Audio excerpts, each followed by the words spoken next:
What if I told you that while the Western world grapples with economic stagnation and protectionist policies, a new form of globalization is quietly emerging? One that doesn't follow the traditional rules of the game, but instead creates entirely new playbooks for economic cooperation. Welcome to the story of BRICS, not just an alliance of emerging economies, but potentially the architect of tomorrow's global economic order. Today, we're diving deep into how BRICS is moving beyond simply copying Western institutions to creating innovative frameworks that could fundamentally reshape how the world does business. From connecting the most remote corners of our planet to revolutionizing macroeconomic policy coordination, this is the untold story of alternative globalization in the making. BRICS started as an acronym coined by Goldman Sachs economist Jim O'Neill in 2001, grouping Brazil, Russia, India, China, and later South Africa as emerging market powerhouses. But what began as an investment thesis has evolved into something far more ambitious, a comprehensive challenge to the Western-dominated global economic system. The recent BRICS summit in Rio marked a pivotal moment, with significant expansion in core membership and the creation of what experts call the partnership belt. BRICS is no longer just about the original 5 economies. We're witnessing the birth of BRICS, a network that could eventually encompass much of the global south. But here's the fascinating paradox. While BRICS shows remarkable innovation in building global partnerships, its financial institutions often mirror the very Western systems they seek to challenge. The new development bank resembles the World Bank. The contingent reserve arrangement echoes the IMF. The newly proposed Multilateral Guarantees Initiative follows the Bretton Woods playbook. So the question becomes, is BRICS truly innovating, or is it simply creating Eastern versions of Western institutions? As Confucius once said, by 3 methods we may learn wisdom. First, by reflection, which is noblest. Second, by imitation, which is easiest. Third, by experience, which is the bitterest. BRICS currently finds itself caught between the second and third methods. The path of imitation offers safety and familiarity, creating institutions that global markets understand and trust, but this approach comes with significant limitations. First, imitation is almost invariably imperfect. Even precise copying risks, missing moving targets, and in today's rapidly evolving global economy, what appeared optimal yesterday may be completely out of sync tomorrow. Second, the current geopolitical environment drives up risk aversion globally, including among BRICS members, leaving less room for innovative approaches. Third, sustaining innovation becomes challenging when dealing with expanding membership and internal divisions. With new members joining and significant differences among core economies, maintaining continuity and innovation becomes increasingly difficult. But perhaps most importantly, the relatively low trade intensity between BRICS members. The vast distances separating them and the lack of coordination mechanisms create fundamental obstacles to true innovation. However, leading BRICS analysts argue that the bloc's unique diversity actually constitutes its key competitive advantage. Unlike regional blocks constrained by geography or cultural similarity, BRICS can draw from perspectives across all major continents of the developing world. This is where the BRICS concept becomes revolutionary, rather than simply expanding the core membership. BRICS creates a network of alliances that's comprehensive and representative of all major regions across the developing world. Here's how the BRICS ecosystem works. Each BRICS member leads regional integration arrangements. Russia and the Eurasian Economic Union, Brazil and Mercosur, South Africa and the South African Development Community, India and SAR, in China and multiple Asian arrangements. Together, these regional blocs encompass 35 countries, creating the foundational BRICS Circle. This expands further through bilateral alliances and agreements. When the Eurasian Economic Union signs an FTA with Vietnam, or when Mercosur concludes agreements with Australia. These partners join the BRICS framework, creating multiple layers of economic cooperation. The key cooperation modalities include trade and investment integration through flexible preferential agreements, coordination in international organizations to increase consolidated voting power, cooperation between regional development banks for co-financing projects, expansion of national currencies and payment systems, and support for regional financial centers and reserve currencies. The genius of this approach is its flexibility. Unlike the European Union's uniform standards model, BRICS allows for substantial variation in integration patterns, more similar to a Seaton's bilateral alliance approach. But perhaps BRICS' most visionary concept is the development of Inaccessibility Corridors, a framework for connecting the world's most remote regions to drive inclusive global growth. Here's a startling fact. 12 of the world's 15 megacities are located along coastal areas, and coastal regions accounting for just 18.4% of the world's landmass generate 63% of global GDP. This concentration creates massive regional inequalities and makes the global economy dangerously vulnerable to climate change. The bloc proposes a radical solution, systematically connecting the continental poles of inaccessibility, the most remote points from any ocean in each continent.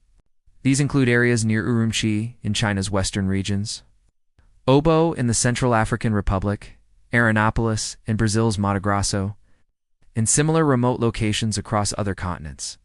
Many of these poles lie remarkably close to border crossings of landlocked countries, creating natural nodes for regional integration. The strategy unfolds in phases.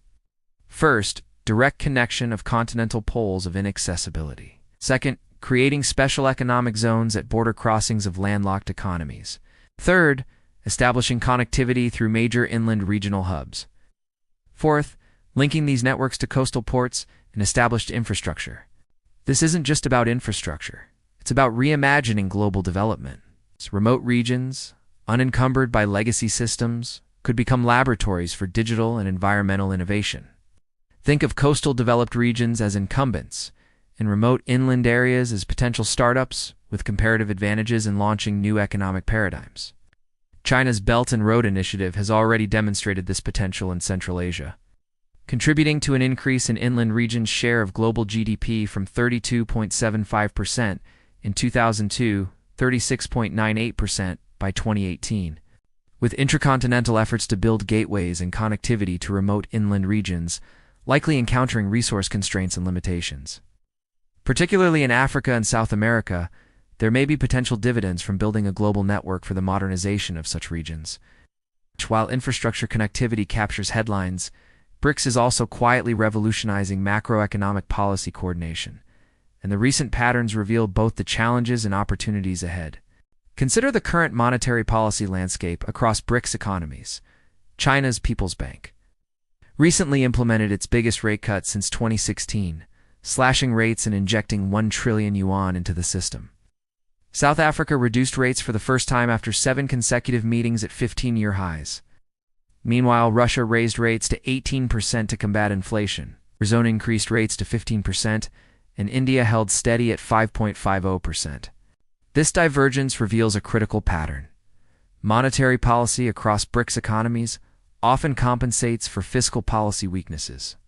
When governments face high debt levels and limited fiscal maneuvering room, central banks must carry the burden of maintaining macroeconomic stability. The Chinese situation perfectly illustrates this dynamic. Despite unleashing significant monetary stimulus, markets recognize that without corresponding fiscal support, the measures would be insufficient to reach the 5% growth target. Only later did Chinese authorities commit to additional fiscal spending. South Africa exemplifies another common challenge. Rate cuts were delayed throughout 2024 due to concerns about elevated deficit levels driving up already high debt ratios. The country managed its first primary surplus in 15 years, but this fragile fiscal improvement remains vulnerable.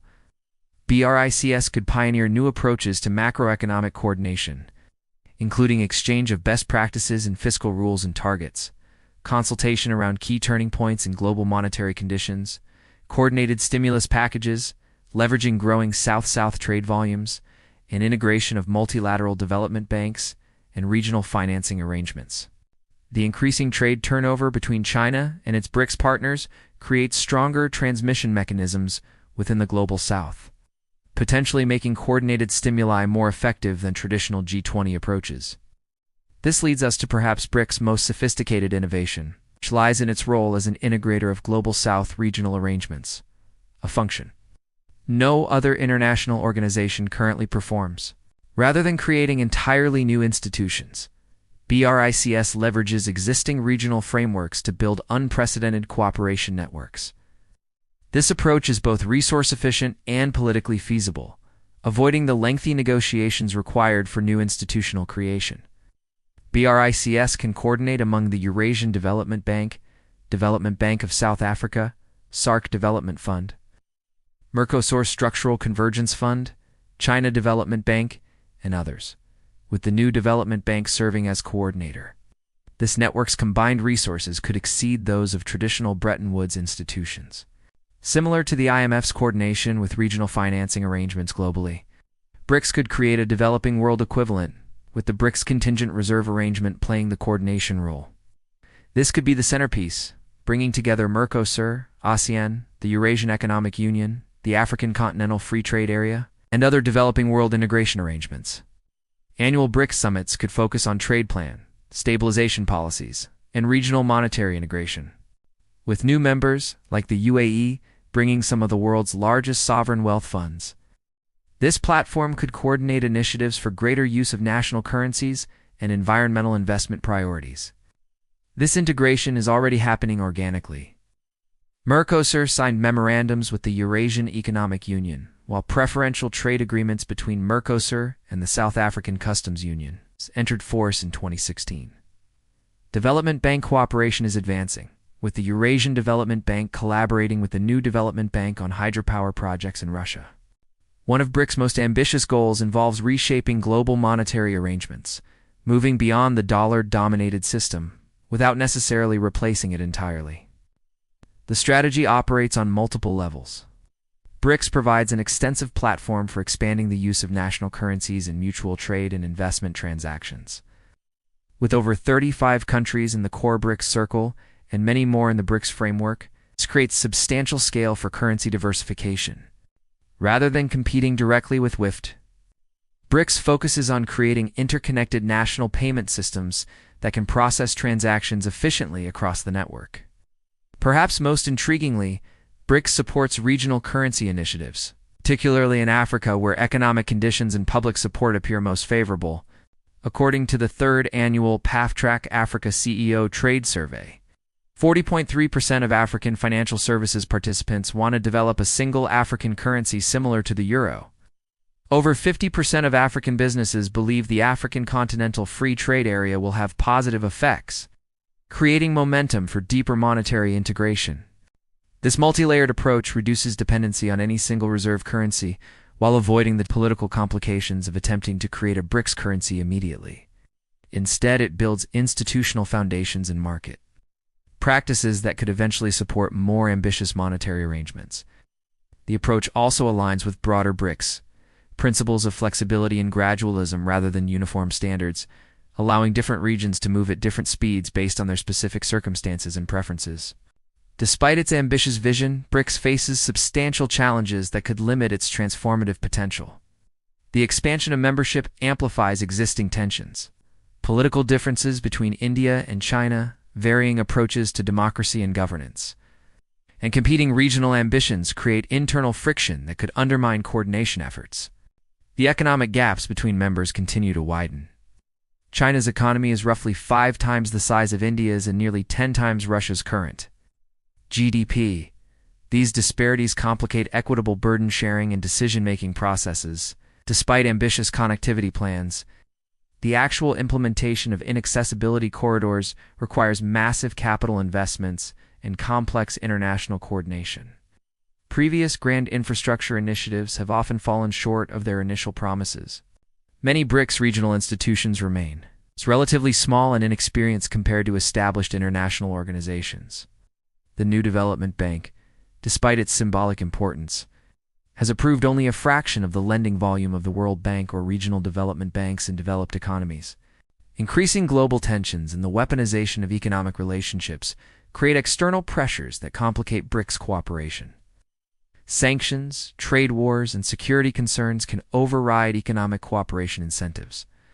Despite de-dollarization efforts, the US dollar's role in global trade reserves and financial markets remains overwhelming.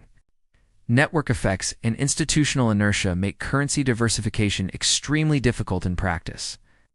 Several BRICS members face questions about democratic governance and human rights, potentially limiting their appeal to other developing nations and complicating relationships with Global South countries. Whether BRICS succeeds or fails, its emergence signals fundamental shifts in the global economic order that extend far beyond the member countries themselves. BRICS represents the most serious challenge to Western economic dominance since the end of the Cold War. Unlike previous challengers that operated primarily within existing institutional frameworks, BRICS is building parallel structures that could eventually offer comprehensive alternatives. The framework revitalizes South-South economic cooperation on an unprecedented scale. Historical South-South initiatives were often limited by individual countries' economic constraints and lack of coordination mechanisms. BRICS provides both the scale and institutional framework that previous efforts lacked. BRICS' flexible, multi-layered approach to international cooperation offers potential innovations in global governance.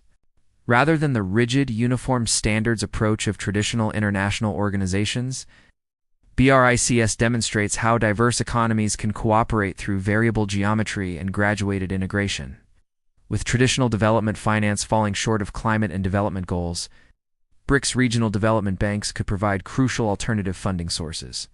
The focus on connecting remote regions also aligns with climate resilience objectives by reducing overconcentration in vulnerable coastal areas. BRICS economies include both global technology leaders and countries with significant digital gaps. The platform could accelerate technology transfer and digital development across the Global South, potentially leapfrogging traditional development stages. The success of BRICS could force traditional institutions to become more responsive to developing country needs. Competition from alternative platforms might drive innovation and reform in organizations like the World Bank, IMF, and WTO. Conversely, failure of BRICS initiatives could reinforce the durability of existing institutions and demonstrate the difficulties of building alternative global governance structures. Looking ahead, several scenarios could shape BRICS' evolution and its impact on the global economy. In a breakthrough success scenario, BRICS achieves critical mass in trade, investment, and monetary cooperation. Regional development banks successfully coordinate major infrastructure projects. Alternative payment systems gain widespread adoption, and several regions launch successful currency arrangements. The platform becomes a genuine alternative to Western-dominated institutions. Key indicators would include BRICS trade reaching 40 to 50% of member countries' total trade, regional currencies achieving meaningful international reserve status, and major non-BRICS developing countries seeking to join the platform. In a gradual integration scenario, BRICS makes steady but limited progress, achieving success in some areas while facing constraints in others. Regional cooperation deepens gradually. Alternative institutions grow slowly, but don't threaten existing structures. The platform becomes a significant, but not transformative force in global economics. Key indicators would include moderate growth in intra-BRICS trade, successful completion of some corridor projects, limited but growing use of alternative payment systems, and continued reliance on traditional institutions for major financing. In a fragmentation and decline scenario, internal contradictions overwhelm cooperation efforts. Political tensions between major members escalate. Economic crises strain resources, and external pressures fragment the alliance. BRICS becomes primarily a forum for dialogue rather than meaningful economic cooperation. Key indicators would include declining summit attendance, reduced development bank lending, abandoned infrastructure projects, and return to dollar-dominated trade patterns. Critical factors determining outcomes include China's economic trajectory and domestic policy choices. Resolution or escalation of India-China border tensions, Russia's international isolation and economic recovery, success of early corridor and integration projects, global economic conditions and crisis response effectiveness, and reaction of Western institutions and governments. The story of BRICS is ultimately the story of whether the Global South can move beyond imitating Western institutional models to create genuinely innovative approaches to international economic cooperation. As we've seen, the tension between innovation and imitation runs throughout BRICS development. Financial institutions often mirror Bretton Woods models, but the overall platform architecture represents genuine institutional innovation. Trade arrangements may follow traditional patterns, but the concept of inaccessibility corridors reimagines global development geography. Perhaps most importantly, BRICS embodies a fundamentally different philosophy of international cooperation, one based on diversity rather than uniformity, flexibility rather than rigid rules, and inclusion rather than exclusion based on geography or ideology. The coming decade will determine whether this philosophy can translate into practical alternatives that serve the needs of the Global South. It's better than existing institutions. Success would reshape not just international economics, but the entire concept of how diverse countries can cooperate in an interconnected world. Whether you're an investor, policymaker, or simply someone interested in the future of global cooperation, BRICS represents one of the most significant experiments in international relations since the creation of the United Nations system. The stakes couldn't be higher. Success could usher in a more balanced, inclusive era of globalization. Failure might reinforce existing inequalities and missed opportunities for billions of people across the developing world. What do you think? Is BRICS a genuine alternative to Western-dominated globalization, or simply emerging economies playing catch-up with existing models? How do you see the tension between innovation and imitation playing out? Share your thoughts in the comments below. And don't forget to subscribe for more deep dives into the forces reshaping our global economy.